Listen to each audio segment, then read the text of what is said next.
Welcome back to the deep dive. We're going to be, exploring ways to elevate your frequency to attract your ideal life. It's a concept that's been getting a lot of buzz lately. Yeah, definitely. And today we're going to be taking like a critical look at what's actually behind all the buzz. Yeah, we're diving into excerpts from a podcast called Elevate Your Frequency, Techniques to Attract Your Ideal Life. I mean, that title certainly grabs your attention, right? It does, yeah, and it taps into this whole idea that's been, gaining popularity that like hmm everything in the universe, including us, is, energy vibrating at, certain frequency. Okay, I'll admit, the idea of everything vibrating at a certain frequency is intriguing, but I'm also a little bit skeptical. Is there like any scientific basis for this? Or is it more of like a, spiritual concept? That's a great question, and it's one that often sparks debate. While the idea of universal energy is like a core principle in a lot of spiritual traditions, Mm-hmm. there are also connections to scientific concepts, like quantum physics, which suggests that everything at its most fundamental level is energy. So there might be more to this than just like mystical woo-woo. Exactly. Think about sound waves. Different frequencies create different notes, right? It's the same principle with light. Different frequencies create different colors. The source material suggests that our thoughts, emotions, and actions also emit vibrations influencing our personal frequency. Positive states like joy and peace are associated with higher frequencies, while negative ones like stress and anxiety correspond to lower frequencies. So if I'm understanding this correctly, it's not just about thinking positive thoughts. It's about those thoughts actually emitting a certain energy. That's the core idea. And this is where the law of attraction comes into play.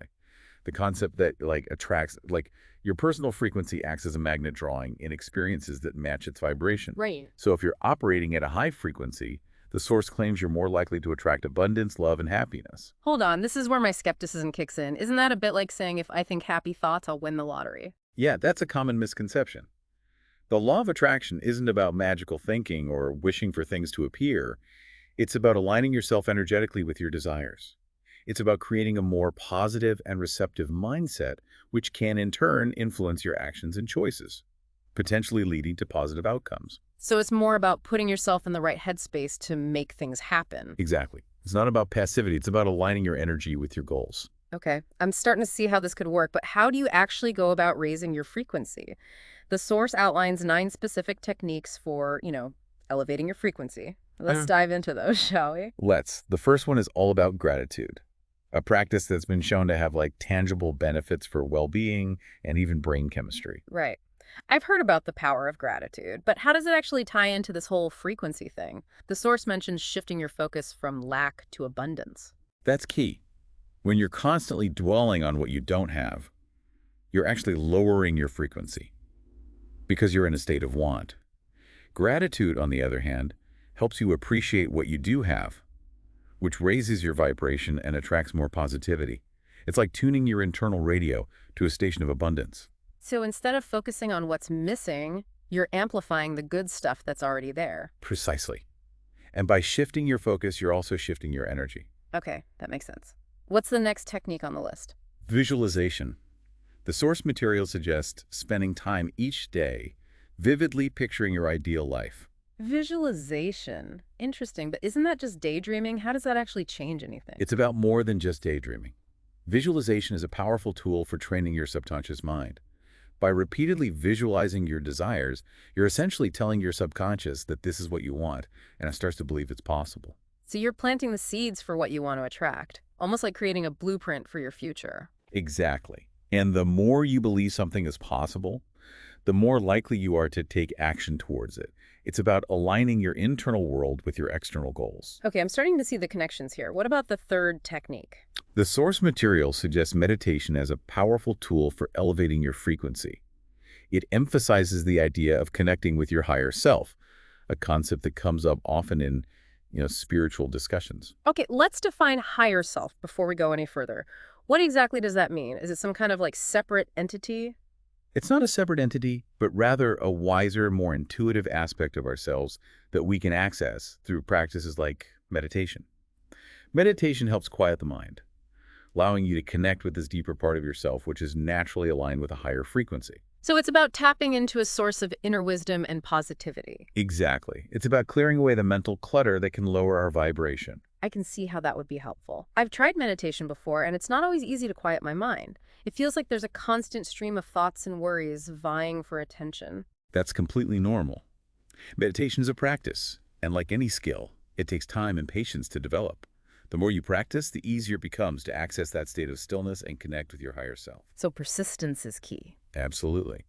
It's about creating a consistent practice that allows you to tap into that inner reservoir of peace and wisdom. Okay, what's next on the list? This one focuses on your social circle, surrounding yourself with high vibration people.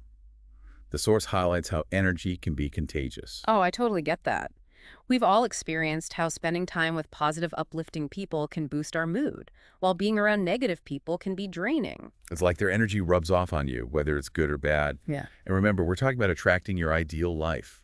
Surrounding yourself with people who inspire you, support you, and embody the qualities you admire can have a profound impact on your own frequency. So it's not just about avoiding negative people, it's about actively seeking out those who lift you up. Exactly. And the source suggests that this can actually influence the experiences you attract. Okay, that's fascinating. What's next on this frequency boosting menu? The source material dives into something we all do, eating. It recommends choosing high vibration foods. Okay, wait a minute. Food can have different vibrations? I thought we were talking about thoughts and emotions. Now remember, everything is energy. Food is literally energy that your body converts into fuel. The source argues that processed foods, sugary drinks, and anything artificial tend to have a lower vibration, while fresh whole foods have a higher vibration. So it's like choosing high-quality fuel for your body and mind. Precisely. Nourishing your body with nutrient-rich foods can help raise your overall energy levels and even improve your mood, which in turn affects your frequency. It's about aligning your physical well-being with your energetic well-being. Okay, that makes sense. Yeah. What else can we do to boost our frequency? The next technique emphasizes the power of giving acts of kindness. The source highlights how acts of kindness release feel-good hormones, not just for the recipient, but for you as well. Kindness. That's a no-brainer. Always a good thing. But I never thought of it as a way to raise my frequency. What's the connection there? Kindness shifts your focus outward, connecting you to something larger than yourself. It's a powerful antidote to the self-centeredness that can lower our vibration. So it's not just about being nice, it's about cultivating a sense of compassion and connection. Beautifully put. It's about recognizing our interconnectedness and realizing that our actions have a ripple effect. I love that. It's like we can create a wave of positivity just by being kind to one another. Exactly. And that positive energy contributes to raising the collective frequency. Okay, what's next on the frequency boosting agenda? The next technique delves into something we all struggle with from time to time: limiting beliefs. Ugh, those pesky limiting beliefs. I know I have a few rattling around in my head. How do those tie into frequency? Remember, thoughts are energy too. When you constantly repeat negative beliefs to yourself, thoughts like, I'm not good enough or I'll never succeed, you're essentially lowering your frequency. It's like playing a broken record of negativity on repeat. Exactly. The source emphasizes the importance of identifying those limiting beliefs and actively replacing them with more empowering thoughts. So it's about consciously choosing a more positive and supportive inner dialogue? Precisely. It's about recognizing those negative thought patterns and replacing them with affirmations, positive self-talk, and beliefs that support your growth and well-being. It's about rewiring your internal circuitry for success. That's a powerful image. Okay, what's next on our frequency toolkit? Number 8 is all about movement and exercise. The source talks about how physical activity is a powerful way to shift stagnant energy. Okay, I can get behind this one. I always feel better after a good workout. Think about it. When you're feeling stuck or down moving, your body can often shift your energy. Whether it's dancing yoga, a brisk walk, or a full-blown workout, physical activity releases stagnant energy and boosts your mood. So it's like shaking things up literally to get the good vibes flowing. Exactly. And when your mood is elevated, your frequency tends to follow suit. Okay, we're on the last technique now. What's the final tip for raising our vibration? This one taps into the power of music. The source recommends creating a playlist of high-vibration music that energizes and inspires you. Oh, I love this one. Music has such a powerful impact on how we feel. But how does music actually affect our frequency? Think about how certain types of music evoke specific emotions in you. Upbeat, joyful music can make you feel happy and energized, while slower, more melancholic music might make you feel sad or reflective. Absolutely. Music can instantly shift our mood and energy levels. So choosing music that aligns with a higher frequency can actually help us shift our vibration. That's the idea. It's about using sound to create an environment that supports a higher vibration. This is all incredibly interesting. It seems like all of these techniques, while different in their approach, are really about making conscious choices to shift our energy and align ourselves with a more positive and vibrant way of being. That's a great way to summarize it. It's about taking an active role in shaping our internal landscape. But here's the million-dollar question. Does this actually work? Are there real-life examples of people who've successfully used these techniques to transform their lives? Or is this just a feel-good concept with no real evidence to back it up? That's a valid question, and one we'll explore further in the next part of our deep dive. So we've laid out like the theory behind, elevating your frequency, but does it actually work in practice? I'm really curious to hear about like real-life examples of how this plays out. Yeah, it's one thing to talk about the concepts, but like seeing them in action is where it gets really interesting. Exactly. The source we're diving into mentions success stories but doesn't really go into detail. Right, that's where personal experience and broader research come in. You must have some like fascinating stories from your own work, without naming names or giving away any confidential information, of course. Of course. Um, I've seen firsthand how these principles can lead to like profound shifts. For instance, I worked with someone who was incredibly talented and driven, but felt stuck in like a dead-end job. They were starting to believe they would never achieve their career goals, which was like affecting their overall well-being. I think a lot of people can relate to that feeling of being stuck. How did you approach this situation using the techniques we've been discussing? We started with gratitude, which might sound counterintuitive when someone is feeling so, like, frustrated. Yeah, I can see why focusing on what they were grateful for might seem difficult in that situation. Exactly. But it was about helping them shift their perspective even slightly. Instead of dwelling on what was wrong with their current job, we focused on identifying even the smallest things they could appreciate. Maybe a friendly coworker, a flexible schedule, or the fact that they were gaining valuable experience. So it was about finding those like glimmers of positivity amidst the frustration. Exactly. It wasn't about pretending everything was perfect, but rather intentionally shifting their attention to what was working, even in a small way. And that shift in focus can start to shift your energy. Okay, what other techniques did you use with this person? Visualization was a key component. We spent time crafting a detailed vision of their ideal career. It wasn't just about landing a specific job, but about how they wanted to feel, what kind of impact they wanted to make, and what a fulfilling workday would look like for them. So it was a deep dive into their values and aspirations. Exactly. We even created a vision board together, a tangible representation of their goals that they could look at daily. I love that. It's like a visual reminder of what they were working towards. Exactly. And over time, a noticeable shift started to happen. They began to feel more hopeful and motivated. They started taking small actions toward their goals, networking, updating their resume, researching new opportunities, even though they were still afraid. So it wasn't like an overnight transformation, but a gradual process of aligning their actions with their desired frequency. Precisely. It's important to remember that change takes time and consistent effort. It's not about forcing things to happen, but rather about aligning yourself energetically with what you want and allowing it to unfold naturally. That reminds me of something the source material emphasized, trusting the process. Yes, that's such a crucial element. It's Yeah. about having faith that by aligning yourself with a higher frequency, you're opening yourself up to possibilities that might not be immediately apparent. So even if you don't see immediate results, you keep putting in the work, trusting that it's all unfolding as it should. Exactly. And in the case of this particular person, within a year of starting this work, they landed a job that exceeded their expectations. That's amazing. What a testament to the power of shifting your frequency. It really is. And it's not just about external outcomes. The internal transformation they underwent was equally profound. They became more confident, resilient, and aligned with their purpose. That inner shift is what truly allows for lasting change. It seems like elevating your frequency isn't just about attracting material things or success. It's about cultivating a deeper sense of well-being and purpose. That's a beautiful way to put it. It's about aligning your energy with your highest potential. But let's face it, life isn't always smooth sailing. How do you maintain that high frequency when faced with challenges and setbacks? Because if we're being honest, those difficult moments are inevitable. That's where the real work comes in. It's about integrating these practices into your daily life so they become second nature, almost like a reflex. Yeah.